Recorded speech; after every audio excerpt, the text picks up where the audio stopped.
estamos de regreso con este Hablemos de Ciencia junto a Victoria Marchant y Nicolás Trujillo, quienes ya iniciamos la conversación en el primer segmento sobre diferentes situaciones desde el mundo estudiantil hasta el mundo político y social en general. Y Nicolás, habíamos quedado con una parte pendiente en la primera sección sobre esta visión desde la calle y esta resignificación de estos espacios. Por favor. Una de las notas de este progreso que llevaron a cabo los estudiantes tiene que ver con darse cuenta de esta hipocresía política, ponerla, digamos, de relieve y también, si no definirla, al menos llenarla de ejemplos, casos ejemplares en los que uno se puede hoy en día identificar, como no sé, lo que ocurre con el sistema educacional, lo que ocurre con el sistema de salud, la FP, etcétera, ¿cierto? Y una segunda nota tiene que ver con la resignificación que ellos llevaron a cabo, la reocupación que hicieron de las calles, que es un tema polémico, es un tema muy complejo porque la calle, en estricto rigor, tal vez antes de 1973, yo no lo sé porque no tengo como tener recuerdos de eso, pero imagino, ¿cierto?, sobre la base de literatura, qué sé yo, la calle tiene que haber sido lo que simbólicamente expresa que es un espacio de debate público, ¿cierto? El espacio en el que se hace uso de lo que Immanuel Kant llamó, digamos, con mucha claridad, el uso de la razón pública, ¿cierto? Es ahí donde se lleva a cabo el uso de la razón pública, que tiene que ver con un espacio de reflexión, un espacio de encuentro, de diálogo, que se había perdido radicalmente en la dictadura, sobre todo por la asunción, por la llegada del silencio, esta figura potente, ¿cierto?, que instala la misma junta militar como actitud política, ¿cierto? El silencio como una actitud frente a lo político. Entonces, una de las notas características de los estudiantes secundarios es que no comulgaban de eso, no se identificaban con eso, no reprodujeron ese silencio, todo lo contrario, lo subvirtieron, ¿cierto? Lo dieron vuelta y dijeron, no, tenemos que ocupar nuevamente nuestro espacio, hacernos escuchar. Esa es la figura, ¿cierto? Hacerse escuchar. ¿Y cómo hacerse escuchar? Bueno, para hacerse escuchar ocurrió una eclosión, ¿cierto?, de distintas manifestaciones artísticas, también violentas, por supuesto. La desobediencia civil no es fácil de manejar en lo absoluto. Y yo diría que entonces una de las notas características es que ellos lograron construir este nuevo espacio de representaciones políticas, un nuevo espacio para vincularse, ¿cierto?, para comprometerse epistémica y políticamente con las necesidades de la coyuntura en la que nosotros nos encontramos, que es un país estructurado sobre la base del libre mercado, ¿cierto? Y este modelo neoliberal que, como señalaba Victoria, ¿cierto?, tiene fecha, digamos, tiene una fecha de origen específica, ¿cierto?, que es a finales de los años 50, a finales de los años 60, cuando se empiezan a educar representantes, ¿cierto?, de las clases altas en la Universidad de Chicago y comienzan a desarrollar, ¿cierto?, estas ideas que encarna o que quedan encarnadas en la filosofía económica, política de Milton Friedman. Yo creo que eso también es otra nota, es como que se hayan dado cuenta que no se puede tener un país sin política, no se puede tener un país sin pensar en la cuestión de lo político, digamos, como problema. Gracias, Nicolás. Bueno, justamente la mención al ladrillo ha sido Al algo ladrillo, constante claro. en el último tiempo. Y Victoria, cuando estamos hablando de estos actores, primero, y hago la mención solo de actores, cuando hablamos del año 70, como de lo público, como una cosa muy de varones, sin duda, la vuelta a la democracia ha hecho paulatinamente presente a la mujer y se ha hecho presente también ella por sus propios méritos, más de una decisión, más que una decisión institucional. Y el 2018 encontramos ya un estallido en mayo, ese mayo feminista, que a muchos sectores todavía conservadores de la sociedad chilena le dejan claro varias discusiones que estaban, no sé si la palabra es escondidas, pero sí ocultadas, como que se trataba de no tener en el espacio público. Por favor, háblanos de esa visión antes de llegar a los temas pendientes que nos genera esta posibilidad de la nueva constitución. Bueno, haciendo como un recuento de los inicios de cómo se perfeccionaban los hombres en la política, que viajaban, hacían viajes de estudio, también proviene del consumo y de la inversión que es y era en ese tiempo la educación. O sea, la educación siempre ha estado determinada también por un factor elitista. O sea, la educación superior universitaria en un comienzo era accesible solamente para el hombre proveedor. Después, y por lo mismo también el hombre era el personaje público y la mujer era renegada al espacio privado, que sería el hogar, la casa, el cuidado, lo cual hasta el día de hoy se sigue reproduciendo, pero gracias al movimiento feminista se ha ido pudiendo deconstruir de a poco, porque esto es un proceso extremadamente largo también. Como tú bien nombrabas, el 2018, gracias al movimiento que comenzó en abril en la Universidad Austral de Valdivia, fue que se comenzó a replicar que las universidades estaban ocurriendo al interior de las casas de estudio, ya sea estatales, privadas, casos de abuso, discriminación, acoso, y lo cual conllevaba a la duda y a la necesidad y a la crítica también de quién se hacía cargo de estos casos. Y nadie, internamente en las universidades, nadie estaba haciéndose cargo de ello. Y por lo mismo, a través de cómo se pudo generar alguna solución o buscar que dieran alguna respuesta a estos petitorios, fue a través de las tomas feministas. Y que la toma feminista, a la vez, a lo mismo que ocurrió el 18 de octubre del 2019, se empezó a replicar a nivel nacional.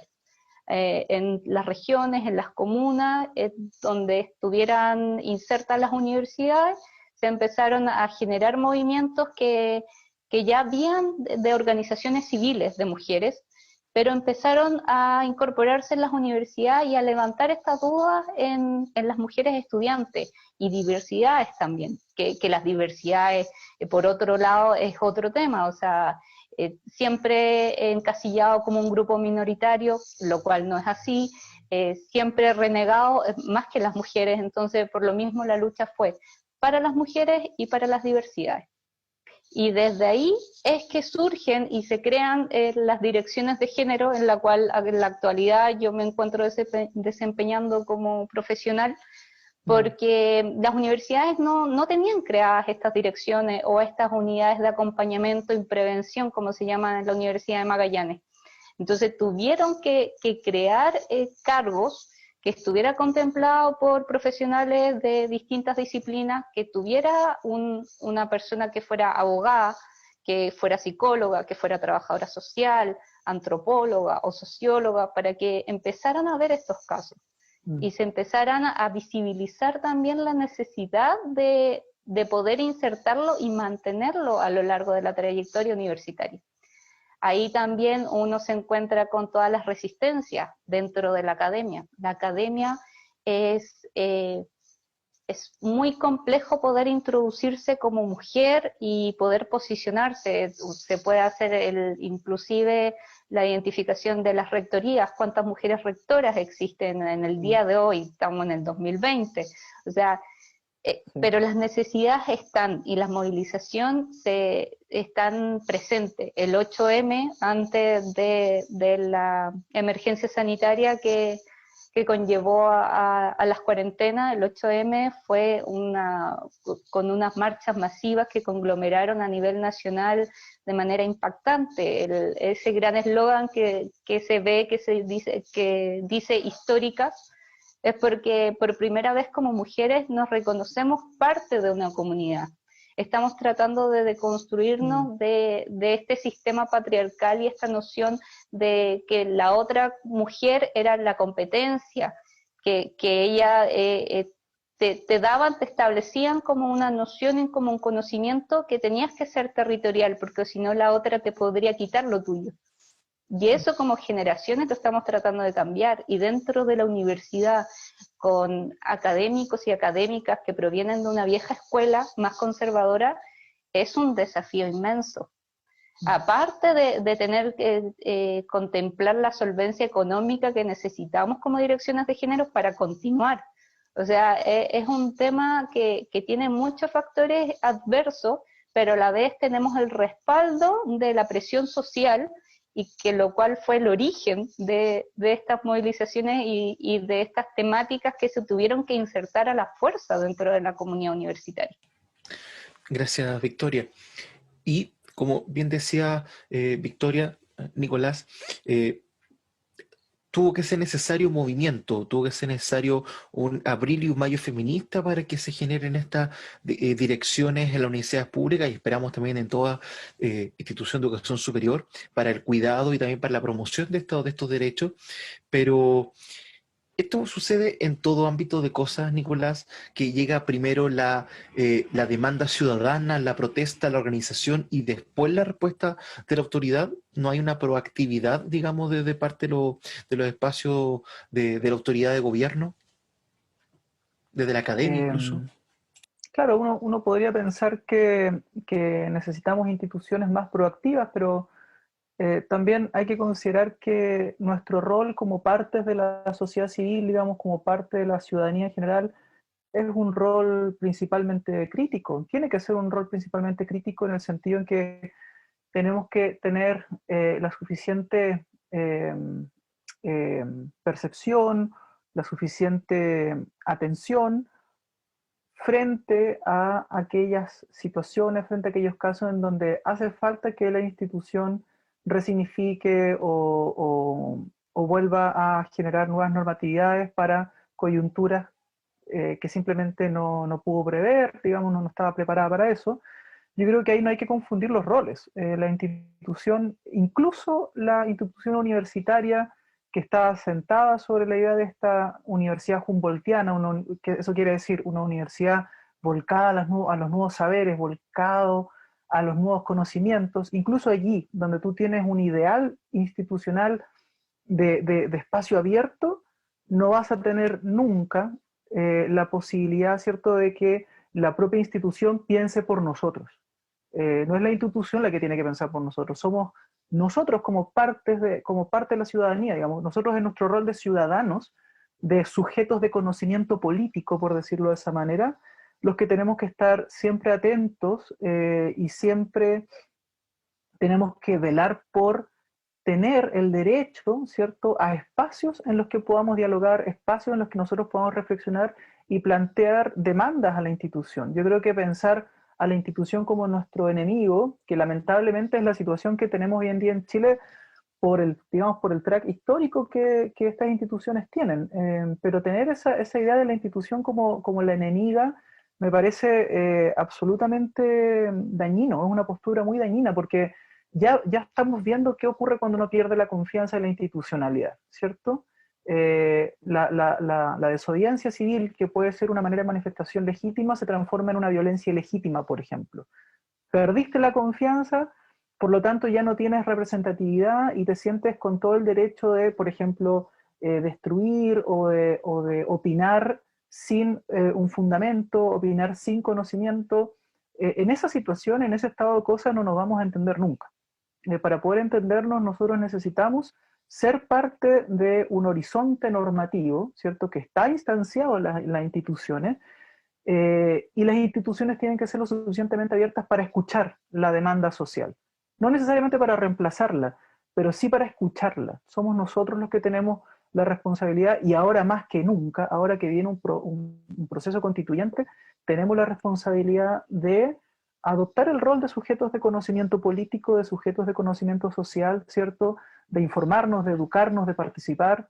No hay ninguna institución que pueda reemplazar eso, digamos. Ese es nuestro deber, es nuestro derecho y nuestro deber. Sí, y antes de pasar al siguiente tema, y discúlpame, Victoria, quiero contrapreguntar a Nicolás, porque hace un tiempo atrás apareció una figura extrañísima de que hay instituciones que tienen conciencia. Especialmente en el caso del aborto intercausales. ¿Ustedes creen entonces que las instituciones pueden tener conciencia, pueden ser objetoras de conciencia, o esto es un hecho puramente de nosotros como seres humanos? Yo recuerdo haber escuchado eso con respecto a las 3 causales de clínicas, por ejemplo, de la Católica, de que tenían la objeción de conciencia, pero ahí proviene determinado del directorio, o sea, no consiste, la institucionalidad no se maneja, no es un ente pensante, o sea, es inerte. Obviamente lo que viene allí es quien la financia. O sea, de hecho hay muchas intervenciones que incluso en el hospital regional de Punta Arenas, de Magallanes, que hay fotos de pueblos originarios, y si uno ve la fundación y tienes que googlear la fundación. O sea, ¿quién está atrás de esa fundación? Y de hecho es Echenique. O sea, entonces hay toda una historia atrás de la institucionalidad, que quién la maneja y quién la financia. Al final ahí es donde crea la objeción y puede generar la conciencia, pero es de ciertas personas nada más. Sí, Nicolás. yo sería más precavido en realidad, porque las instituciones, por cierto, tienen un directorio, pero no sé si uno puede atribuirle toda la responsabilidad al directorio mismo. Las instituciones se instancian en individuos que asumen un rol de, insisto, sujetos de conocimiento, por ejemplo, un médico, pero también, por ejemplo, un abogado en una institución legal. Eh, si entendemos por conciencia la capacidad de juzgar, de deliberar, de dirimir en función de la legalidad que subyace, ¿cierto?, al mismo ejercicio, yo diría que las instituciones en sí mismas no son portadoras de conciencia, pero sí son portadoras de los marcos normativos, de los horizontes de legalidad, en los cuales las acciones de aquellos entes, de aquellos sujetos que van a instanciar la institucionalidad, ¿cierto?, tienen que ser llevadas a cabo. Entonces, claro, en ese sentido, la institución en sí misma, no hay que caer, digamos, en eso, es ridículo, ¿no?, que creer que una institución puede tener conciencia en el sentido humano. Sin embargo, las instituciones sí están pensadas sobre la base de un modelo orgánico.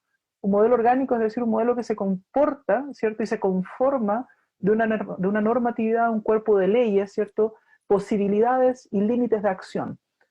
Son los sujetos que pertenecen a esa institución los que van a tomar la decisión, y en esos casos siempre se juzga con conciencia, digamos.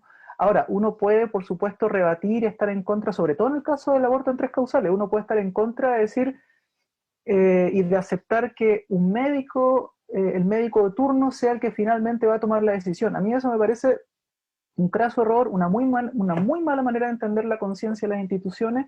Me parece que las decisiones en ese contexto son mucho más complejas, tienen que considerar muchas más variables, y no solo, como señala Victoria, ¿cierto?, las ideologías que están detrás de intereses económicos privados, por ejemplo, intereses políticos privados, como puede ser, por ejemplo, un plan de salud de una ISAPRE, como puede ser, por ejemplo, respetar una doctrina religiosa presente en una institución médica. Eh, yo creo que ahí hay que tener ojo con, de nuevo, hay que tener ojo con las imágenes que uno usa, con las metáforas que uno tiene para pensar entidades públicas, entidades institucionales, que son parte de nuestro ecosistema cultural y político. Muchas gracias a ambos por esta. Surgió cuando veía esta situación de la institución como un enemigo, por eso me apareció esta duda. Pero así como veíamos también el avance sostenido hacia la búsqueda de estudios superiores de parte de los estudiantes secundarios, como se ve incluso en este periodo de pandemia lo hemos visto, así muchos rostros de televisión tratando de mostrar que saben o que conocen porque tienen el libro en su espalda. ¿Cuál es el rol del conocimiento y de la formación de conocimiento en este nuevo Chile, en esta nueva constitución que se nos avecina? Victoria, Nicolás. Victoria, porque yo acabo de hablar, para respetar el intercambio. Uh-huh. Bueno, hoy en día se utiliza mucho también el autoconocimiento. O sea, tenemos las plataformas y quienes logramos tener el acceso a Internet, por ejemplo, podemos generar autoconocimiento. Si tenemos dudas, bueno, con la pandemia, en el escenario actual que estamos, los conversatorios están llenos sobre todo las temáticas que uno quisiera indagar, conocer. Ese es un plano distinto de cómo podemos reproducir y cómo podemos generar nuevos conocimientos. A la vez también se pueden debatir, se pueden dialogar, por ejemplo, en este mismo panel que estamos hoy en día con Nicolás no nos conocíamos y estamos viendo y opinando sobre las mismas temáticas y sobre las mismas preguntas desde nuestras disciplinas, desde nuestras experiencias, desde nuestros estudios y nuestros propios conocimientos que tenemos adquiridos, ya sea curricularmente o a través de informalidades. Entonces, los conocimientos van siendo dinámicos, en cada evolución de los tiempos van cambiando. Obviamente que siempre hay una categorización de quién es la persona o el personaje que puede entregar ese conocimiento, qué tan válido es el conocimiento que tú me estás entregando. Y a la vez ahí volvemos a la discriminación y al elitismo de dónde estudiaste, cuál es tu casa de estudio, cuál es tu profesión, eres mujer, cuántas experiencias, o sea, ahí podemos llegar a un tema de discriminación de género que nosotras estamos todo el día peleando aquello de qué tan válido es el conocimiento que entregan ciertas personas. A través de los medios de comunicación, dónde te estás informando, en qué canal. Eso también, según las subjetividades que tenga la línea editorial, el conocimiento puede ser usado a tu favor, pero a la vez también puede ser un arma de doble filo. Nicolás. Sí. Mira, en filosofía, en el área en la que yo me especializo, que es epistemología y filosofía alemana, hay una distinción a propósito del concepto de conocimiento, ¿cierto? Por un lado está el conocimiento como contenido y por otro lado está el conocimiento como un tipo de actividad particular de los seres humanos. Idea que viene, dicho sea de paso, de la filosofía antigua, ¿cierto? El ser humano como un animal de discurso, digamos, un zoon logón, que es el animal que tiene lenguaje, que tiene uso de razón, qué sé yo. Creo que Victoria ilustra muy bien el punto respecto al conocimiento como contenido, ¿cierto? El conocimiento desde el punto de vista de cuál es su legitimidad, cuál es su validación, digamos, cuáles son los medios también que nosotros tenemos para hacernos de ese conocimiento. Entonces, para no repetirme, yo creo que hay un aspecto a propósito de la importancia del conocimiento que tenemos que recoger, en el que tenemos que reparar, y es que el conocimiento puede ofrecer un buen modelo, ¿cierto? Puede ser una buena metáfora para pensar el mismo proceso constituyente, digamos. Y en ese sentido yo creo que va a jugar un rol fundamental y me explico rápidamente. El proceso constituyente también es un proceso de producción de conocimiento, es decir, un proceso a través del cual nosotros tenemos que hacernos con los recursos, con los conceptos, ¿cierto?, con las acciones, para poder producir algo nuevo, para poder producir algo que nosotros desconocemos, que en este caso es, cierto, la Constitución que vamos a votar finalmente el año 2022. Nosotros, ese objeto de conocimiento que va a ser la Constitución por venir, ¿cierto?, demanda acciones, demanda actividades para las cuales nosotros no tenemos una ley, ¿cierto?, que poder aplicar. No tenemos, por decirlo así, la norma que me va a enseñar en qué consiste el caso. Tenemos que producir esa norma, tenemos que producir esa legalidad. Y como señalaba Victoria, esa legalidad, esa norma, la tenemos que producir a partir de las herramientas con las que nosotros ya contamos, ¿cierto?, medios de información, contenidos, pero también a partir de las tradiciones, como tú señalabas delante, Javier, tradiciones culturales, tradiciones políticas. Pueden ser buenas o malas, uno puede criticarlas más o menos, pero son las cosas que nosotros tenemos, como dice un colega que tengo, son las cosas que tenemos a la mano, ¿cierto? Los sistemas de representación, los partidos políticos, los procesos de deliberación, etc. Yo diría que es importante entonces reparar en la manera en que uno lleva a cabo los procesos de conocimiento para poder entender cómo va a ser este proceso constituyente. Y uno de los aspectos centrales aquí es justamente entender que como todo conocimiento, ¿cierto?, el proceso constituyente va a demandar un plano, un espacio de racionalidad en el que nos tenemos que encontrar todos, no como individuos, digamos, particulares, concretos, con nuestras opiniones y creencias personales, nos tenemos que encontrar como sujetos de conocimiento político, nos tenemos que encontrar como sujetos que tienen la posibilidad, ¿cierto?, de hacer uso de razones, de hacer uso de argumentos. Y desde ese punto de vista, yo creo que una de las cosas que ya tenemos que empezar a hacer desde que se decidió la votación del domingo es tomar atención a cuáles son los procesos que tenemos que incorporar, los procesos racionales que tenemos que comenzar a habitar para poder ser partes de este proceso constituyente y además, dicho sea de paso, y con esto termino, para estar a la altura de la imagen que quedó en la prensa extranjera y en parte de la prensa nacional, que es una imagen de un Chile, no, ni siquiera del país, sino la imagen de una sociedad que es ejemplo de procesos democráticos, con lo bueno y con lo malo, con la violencia y con las manifestaciones legítimas.